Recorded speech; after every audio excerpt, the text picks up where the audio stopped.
"Mommy, I know where my other body is buried." These were the first complete words that little Samuel spoke at 3 years old, leaving his mother, Clara, completely paralyzed in the kitchen that Tuesday morning. What began as an ordinary breakfast moment transformed into the beginning of the most extraordinary and unsettling mystery a family could ever face. Samuel wasn't like other children. While his peers played with toys and watched cartoons, he would sit quietly in corners, his eyes distant and filled with a melancholy that seemed impossible for someone so young. He spoke of places he had never been, people he had never met, and experiences that belonged to someone else entirely. At first, Clara and her husband David dismissed it as childhood imagination running wild. But as the months passed, Samuel's stories became increasingly detailed, consistent, and disturbingly specific. "I used to live in the White House with the red door," Samuel would say, his small fingers tracing patterns on the table. "There was a big oak tree in the front yard, and Mrs. Henderson next door always wore her purple hat when she watered her roses. I remember the smell of her apple pie cooling on the windowsill." Clara would exchange worried glances with David. They had never lived in a house matching that description, and they certainly didn't know any Mrs. Henderson. The breakthrough came when Samuel began drawing. His crude 3-year-old hands would create surprisingly detailed sketches of houses, faces, and landscapes. One drawing in particular caught Clara's attention: a small church with a distinctive bell tower and a cemetery beside it. Samuel had drawn himself standing next to a weathered headstone, his tiny figure dwarfed by the stone monument. When Clara asked about the drawing, Samuel's response sent chills down her spine. "That's where I'm sleeping until I came back to you." Desperate for answers, Clara decided to document everything. She recorded Samuel's stories, collected his drawings, and began researching the places and people he described. The White House with the red door led her to an old neighborhood across town, where she discovered that such a house had indeed existed decades ago. The current residents, an elderly couple, confirmed that the previous owner had been a woman, who always wore purple hats and was famous in the neighborhood for her apple pies. But it was the church drawing that proved to be the key to unraveling the mystery. Clara recognized the distinctive architecture from an old photograph in the local historical society's archives. The church was St. Mary's, built in 1892 and demolished in 1978. The cemetery, however, still existed, though it had been abandoned and forgotten, overgrown with weeds and largely inaccessible to the public. Driven by a mixture of desperation and curiosity, Clara convinced David to accompany her to the abandoned cemetery. They brought Samuel with them, despite David's reservations. The moment they stepped through the rusted gate, Samuel's demeanor changed completely. The usually quiet and introspective child became animated, almost excited.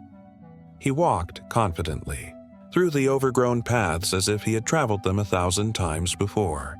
"This way," Samuel said, his small hand pointing toward a section of the cemetery that was particularly overgrown. "I remember the big angel statue. She's watching over everyone." Indeed, as they pushed through the brambles and tall grass, they found a large angel statue, its face weathered but still serene, standing guard over a cluster of old graves. Samuel stopped in front of a small, nearly illegible headstone that was almost completely covered by decades of neglect. Clara knelt down and began carefully clearing away the moss and dirt. As the inscription became visible, her heart nearly stopped. The name on the stone read Samuel James Morrison, 1962-1965, beloved son. The dates indicated that this other Samuel had lived only 3 years, exactly the age her Samuel was now. David immediately began researching the Morrison family. What they discovered was both fascinating and heartbreaking. Samuel James Morrison had lived in the White House with the red door. His next-door neighbor had indeed been Mrs. Henderson, known throughout the neighborhood for her purple hats and famous apple pies. The child had died tragically in a car accident while visiting his grandparents in 1965. His parents, devastated by the loss, had moved away shortly after the funeral, never to return. As word of the discovery spread, the family found themselves at the center of intense scrutiny. Psychologists, paranormal investigators, journalists, and curious neighbors all wanted to understand how a 3-year-old child could possess such detailed memories of a life that had ended decades before he was born. Some suggested elaborate hoaxes, others pointed to unexplained phenomena, and still others offered scientific explanations involving genetic memory or psychological suggestion. Dr. Elizabeth Harper, a renowned child psychologist, conducted extensive interviews with Samuel. She was initially skeptical, but became increasingly intrigued by the consistency and accuracy of his memories. "In 30 years of practice, I've never encountered anything quite like this," she admitted to Clara and David. Samuel's memories aren't fragmented or dreamlike, as we typically see in cases of childhood fantasy. They're coherent, detailed, and verifiable. It's as if he's accessing a complete set of experiences that belonged to someone else. The most compelling evidence came when Samuel led investigators to the Morrison family's old basement, which had been converted into a playroom. Hidden behind a loose brick, exactly where Samuel said it would be, they found a small tin box containing the original Samuel's most treasured possessions: a set of marbles, a toy soldier, and a photograph of a dog named Buster. The current homeowners had no knowledge of the box's existence, and it had clearly been undisturbed for decades. Local news stations picked up the story, and soon Samuel's case became a phenomenon that attracted national attention. Television. Crews descended upon their quiet suburban neighborhood, transforming their peaceful street into a circus of media vans and curious onlookers. Clara found herself torn between protecting her son's privacy and helping researchers understand this unprecedented case. The attention brought both supporters and critics. Believers in reincarnation saw Samuel as proof of life after death, while skeptics demanded more rigorous scientific investigation. Religious leaders offered conflicting interpretations, some seeing divine intervention while others questioned the theological implications of such phenomena. Throughout the chaos, Samuel remained remarkably calm, as if he understood that his role in this mystery was temporary. As Samuel grew older, his memories of his other life began to fade, like dreams dissolving in the morning light. By the time he turned 6, he could barely remember the White House or Mrs. Henderson's apple. Peas. It was as if his purpose in carrying those memories had been fulfilled, and he was finally free to live his own life. The fading of his memories coincided with significant changes in his personality.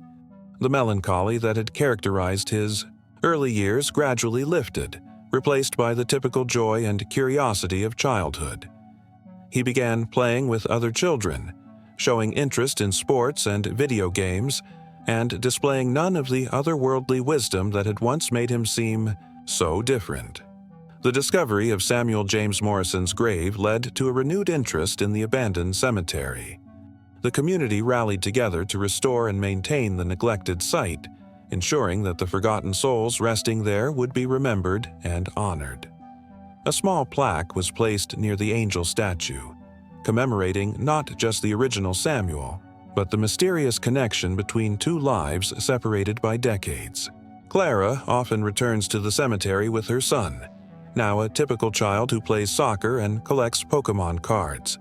They bring flowers to the small grave and sit quietly among the restored headstones. Sometimes Clara wonders if the original Samuel's spirit found peace in knowing that his memories lived on, that his short life wasn't forgotten, and that someone had finally come to visit his resting place. The story has had lasting effects on everyone involved. David, initially the most skeptical member of the family, became fascinated with consciousness research and began studying neuroscience in his spare time. Clara started a support group for families dealing with similar unexplained phenomena, discovering that Samuel's case, while unique in its verifiability, was not entirely isolated. Dr. Harper published papers on the case that continued to influence research into childhood memories and consciousness studies. The Morrison family's old neighbors, particularly the elderly couple who had confirmed Mrs. Henderson's existence, found themselves reflecting on their own mortality and the connections that bind us to those who have passed. Mrs. Henderson herself, they discovered, had died in 1989, but her memory lived on through Samuel's impossible recollections of her kindness and her famous apple pies. The case raised profound questions about the nature of consciousness, memory, and identity. If Samuel could access the memories of another person who had lived decades before his birth, what did that say about the continuity of human experience? Were memories somehow preserved beyond individual death, waiting to be accessed by future generations? Or was there a simpler explanation that science had yet to discover? Years later, Samuel, now a teenager, shows no signs of the otherworldly knowledge that once defined his early childhood. He has grown into a normal, well-adjusted young man with his own interests, friendships, and dreams for the future. Sometimes, late at night, Clara catches him staring out his bedroom window with a distant expression, and she wonders if somewhere deep in his subconscious, traces of those impossible memories still linger. The story of Samuel and his impossible memories serves as a reminder that the human experience contains mysteries that may never be fully understood.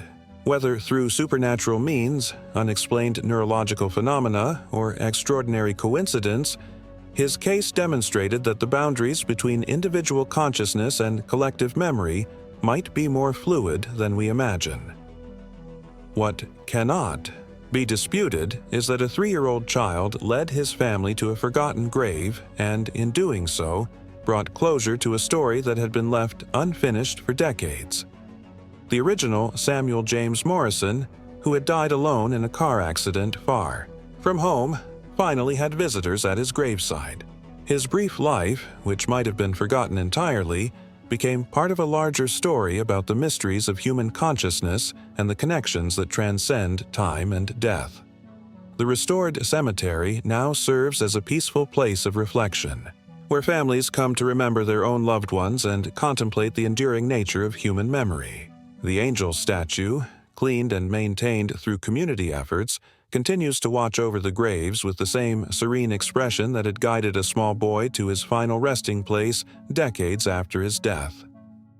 If this story has touched you, or made you question the mysteries that still exist in our world, please take a moment to like this video and subscribe to our channel. Your support helps us continue exploring the unexplained and sharing stories that remind us that reality is often stranger than fiction. What do you think happened to Samuel? Share your thoughts in the comments below, and don't forget to hit that notification bell so you never miss our latest investigations into the extraordinary.